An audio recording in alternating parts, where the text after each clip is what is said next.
Durag Wisdom here, folks, and welcome to Earthdate Y2k19.03.21. This is Memos from the Asylum. It is a big asylum, isn't it, folks? I mean, imagine this hair monster, traitor, racist, birther bastard, creep Trump demanding that colleges have free speech.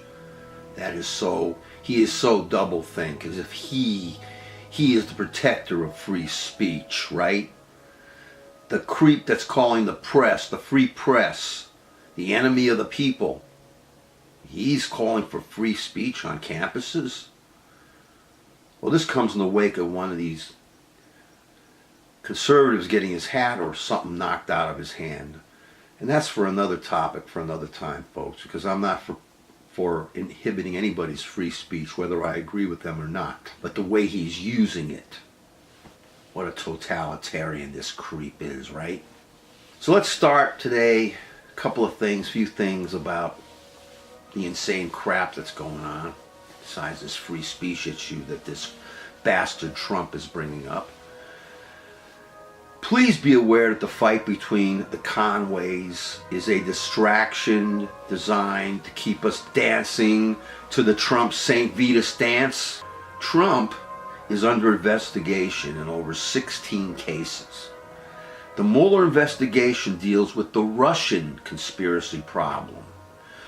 When his is finished, other investigations are still ongoing. In the meantime, pay no attention to the distractions from the malignant turd behind the curtain. Joe Biden did not announce yet his candidacy. So why in the hell is he all of a sudden at the top of the so-called polls? I personally want a young person to be president. My generation, the baby bunglers, simply dropped the ball and made everything worse. Baby bummer Bill Clinton was a conservative in Democratic clothing. Bush Jr. got us into a fake war and destroyed our economy. The only breath of fresh air I received is when the country made the young Obama president. He was not perfect, but at least he was competent. He may have not been liberal enough for me, but he dedicated himself to fixing this world we live in. We blew it all when we stayed home, did not vote, and allowed a Trump malignant evil cancer into our White House. Joe Biden is not my candidate, but I will vote for him if he is the only candidate. Joe Biden screwed up when he interviewed Anita Hill. Joe Biden stuck his ass in his mouth when he said Mike Pence was a nice guy. Nice guy? How clueless can someone be? I don't care how civil he wants to be. You call a scumbag, a racist creep, a homophobe when you see it. A religious extremist when you see it, and this creep Pence is. How does Joe Biden get to the top of the polls? Is this going to be another year when the Democratic Party, along with the media, stuffs a candidate down our throats whether we want them or not? And Joe Biden's a nice guy. I like Joe Biden. He's a nice guy, right? Except when he's lambasting Anita Hill and calling Mike Pence a nice guy. Right now, I'm supporting the following candidates. Cory Booker, like this guy. Jay Castro, also known as Joaquin. I just would love to have the President Castro.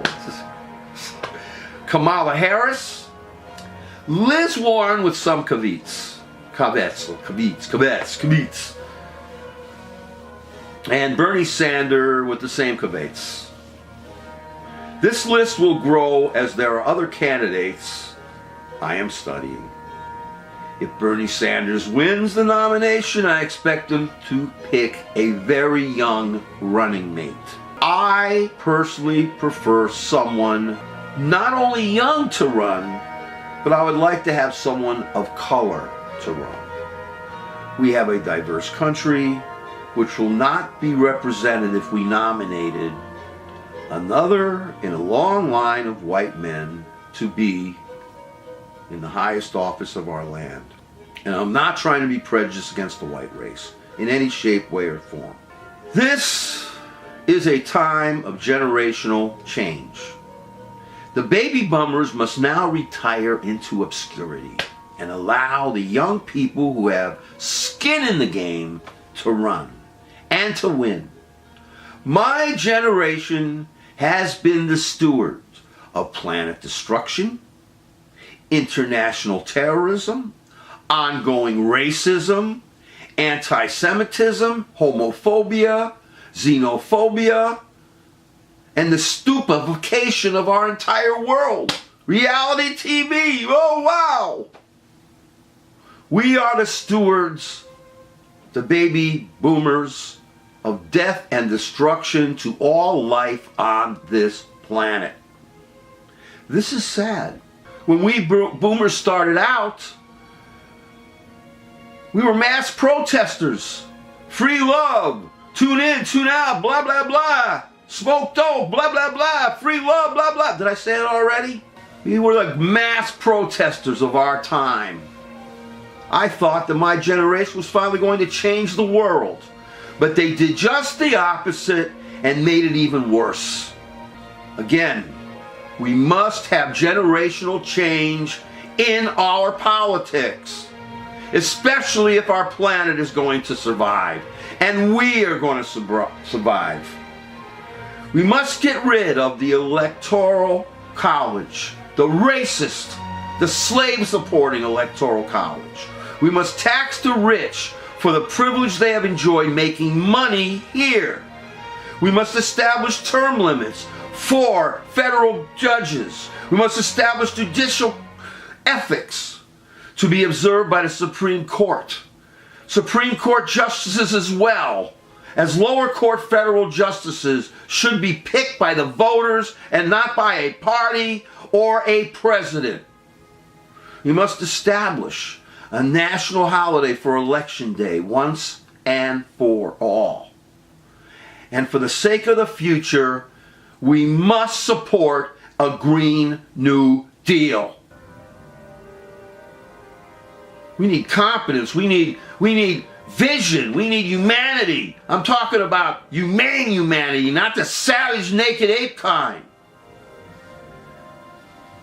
Ladies and gentlemen and friends, we have only one life to live, and allowing our planet to be run by incompetent evil scum is an outrageous act of negligence, aka insanity. And these have been Do-Rag Wisdom's memos from the insane asylum.